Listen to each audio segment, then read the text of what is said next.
Welcome to WAY2B TV, where there's a better way to be than atheist or theist. Tonight's broader topic is simply an overview of what we've learned so far about the ancient writer's depiction of the ancient speech. This week we will address what the ancient writer proposes the ancient speaker, named Jesus, had to say about how we should focus our mind's eye. Ask yourself, where is your focus as you go through your daily life? So here's tonight's video.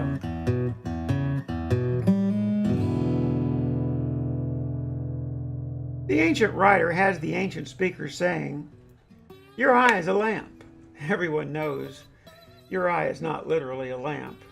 In this 46-second soundbite, the ancient writer has the ancient speaker using a metaphor. The metaphor is very simple. He is saying, on that which you focus your mind's eye determines your character. The ancient writer offers these ancient words for Jesus concerning religion's most pervasive hindrance to a private inward journey. We are afraid we will not get what we want by being this way. The modern Christian theist and the modern atheist most often portray the two concentrations in this ancient writing as being a literal earth and a literal heaven beyond the clouds. Neither seems to notice the inward and outward focus expressed. I refer you to the For Heaven's Sakes playlist for a better understanding of the 32 occurrences of the figure of speech, Kingdom of Heaven. The two concentrations the anonymous ancient writer has the ancient speaker speak are a focus on inward character versus a focus on an outward search for contentment. The way to be, inherit or build treasures within, in the Kingdom of Heaven. Thieves cannot steal, nor moths destroy the intangible contentment that comes from being in the way. The competition between an inward and outward focus can keep you from having this way about you. It is outward attention that religion offers: public liturgy, public giving, public prayer, and the public acting out of righteous deeds. The modern atheist rails against religion. The modern Christian theist has made religion their God. I suppose it is a bit of irony that the modern atheist may indeed be more like Jesus than the modern Christian. Joni, what do you think? Does your cardia, your viscera, your being, the place inside your mind, your thoughts, govern who you are, how content you will be, and thus how much others benefit and will become content by knowing you? Is that what Jesus is saying? I think so. Yeah. But there are also outside forces that can cause that to take a back seat, and you react sometimes beyond your viscera. You get a little bit too much input and can't control your actions and reactions and that sort of thing. If you have time to stop and think, sometimes that works, and sometimes you just panic and lie. Read the chat room. Colleen said earlier, "I stopped trying to, quote, keep up with the Joneses years ago. I have no problem sitting back and listening and watching." And then she talked about some of the that nowadays we have New Age scribes and Pharisees. And Jan says, "But how does one get to a place where you can practice meditation or pray within when our external stimuli is in turmoil?" And that's kind of what I was talking about. Yeah. Right. Sometimes it's tough to keep that control, I guess. Yeah, I like what Colleen added one more down at the bottom, too. Well, hang on. "I meditate, pray in the morning when my mind is not yet full of external stimuli." Yeah, I think that's a good answer to Jan's question. But no, you do that too. Yeah, I do that too. You know very well I do that. I do that every day. I'm not sure what Colleen means by the New Age scribes and Pharisees, I think I may very well be one of them. Uh, and the reason I say that is because um, obviously anyone who tries to teach, there's almost no way around it. Now, I want you to think about this. There's no one who tries to teach that is not somewhat hypocritical. Well, because you can't Well, do is that all not those true? things all at the same time. Yeah. Carol, what do you think? Is that not true? Yeah, I think it is. Yeah, to some degree. Yeah. No. I mean, you can't. You want to teach the very best, and then but sometimes you think you can't be the very best. So yeah. Well, I know that I can't be my very best. I'm better in the first thing in the morning, like Colleen was saying, when I've had time to meditate and pray. But as the day goes on, you just get less able to do that. And I think that's where continuing to meditate and pray and work on that viscera makes you stronger, so that when the things that happen during the day happen, you can come out with a good response instead of a negative one. Amber says that you have to practice silencing your mind in order to get yourself to a place to sort through your own turmoil. I couldn't tell you how to do that or what works. Try different approaches. And I do think that different approaches work for different people. Jan says, I agree about the morning being my best time to reflect and contemplate, but how do you reconcile the end of the day's miseries with the beginning of the day? And then Colleen says, talking about her own uh, thing about New Age scribes and Pharisees, she says, you are a teacher, but prideful Christians I liken to the earlier statement. So she Mhm. thinks of prideful Christians as New Age scribes and Pharisees. Okay. Right. But a lot of those preachers stand up there and say, I know this because it's in the Bible, or because, God, I've experienced God's voice or whatever. And that's ridiculous, really. Colleen says, I am not totally able to quiet my mind often, but I do try not to let the previous day's problems or current day issues take total control of my ability to be quiet in my mind. You've always told me that I wake up like a goose in a new world every day. And Amber says, well, depending on the situation, I don't like to leave issues unsettled at the end of the day, but some things require extended thought. True. Yeah, and True. some things require waking up the next morning like a goose in a brand new world. Hmm. They really do. I mean, some things just require saying that was yesterday, that's behind me, and unless I have to, I'm not going to revisit that today. And one of the social issues that intersects with religion uh, that I've been looking at, and I thought about using some of these as topics for our talk show, but is the subject of abortion. And I heard someone who believes in the mother's right to choose make a heck of an argument. It surprised me, really, because I'd never had heard it before. But they said, obviously, if I ask you, do you think it's a good idea to give blood? You'd probably say, most people would say yes. Most people, a lot of people give blood, as a matter of fact, and do it on a fairly regular basis.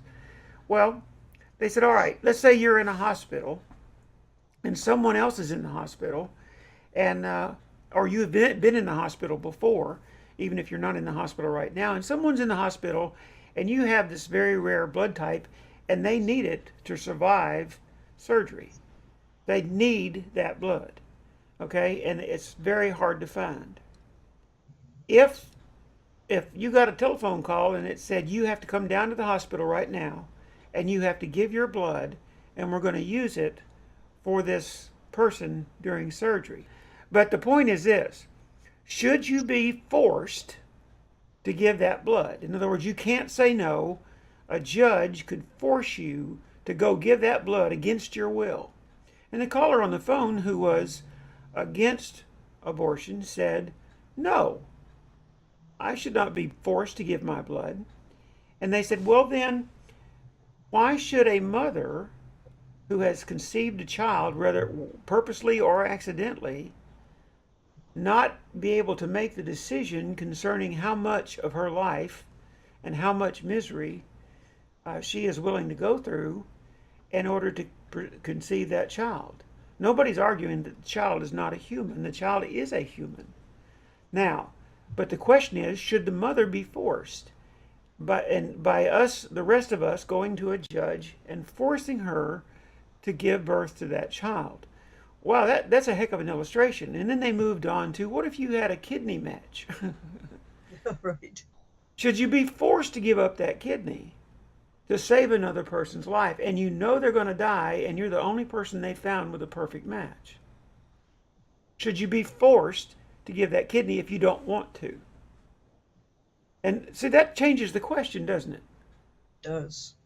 But you're going to have to go through this all the way to birth in order that you support my religious principles.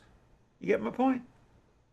But a lot of people who support anti-abortion are also not willing to support taking care of children once they're born. Well, that's true. I mean, a lot of people anti-welfare. Yeah, the WIC, for instance. I've heard people who are for yeah, they're pro-life. In other words, they are people who are against abortion. They're pro-life, but yet they are also against the WIC program.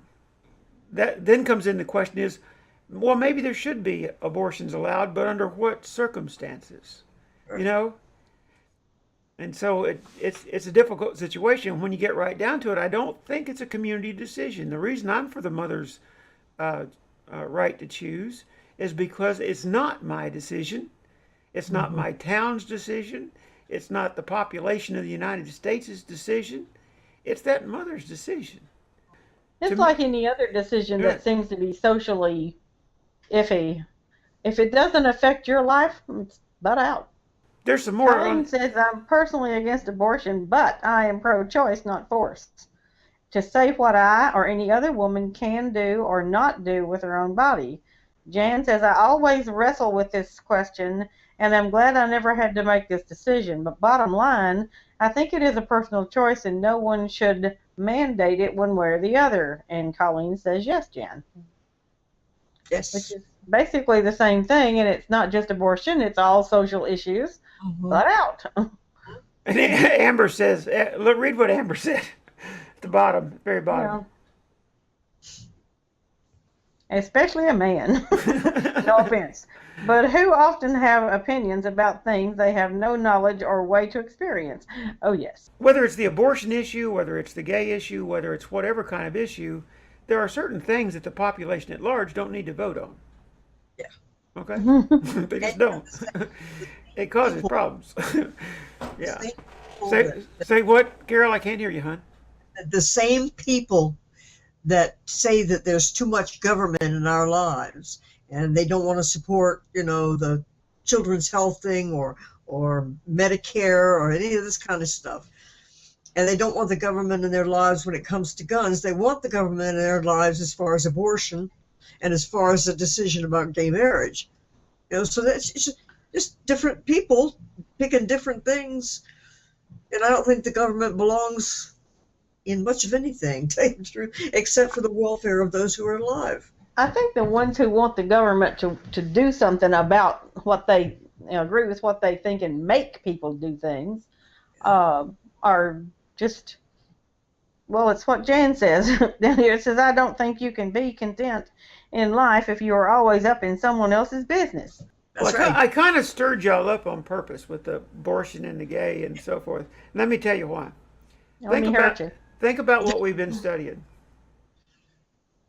And if a large portion of the population was to take the advice the ancient writer attributes to Jesus and teaching his followers of the way, if the large part of the population, maybe Jan expressed it really well right there. She said, what now? I agree. She said, I don't think you can be content in life if you are always up in someone else's business.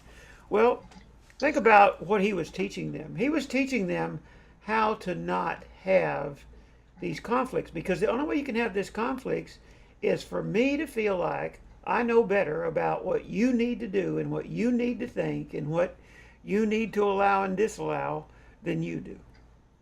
Right. Right? Mhm. And so I'm not working on me. This is a modern day example of that, right? Absolutely. I'm not working on me. I'm working on you. And that's what we're talking about. It seems like the whole population is in this massive struggle of working on each other.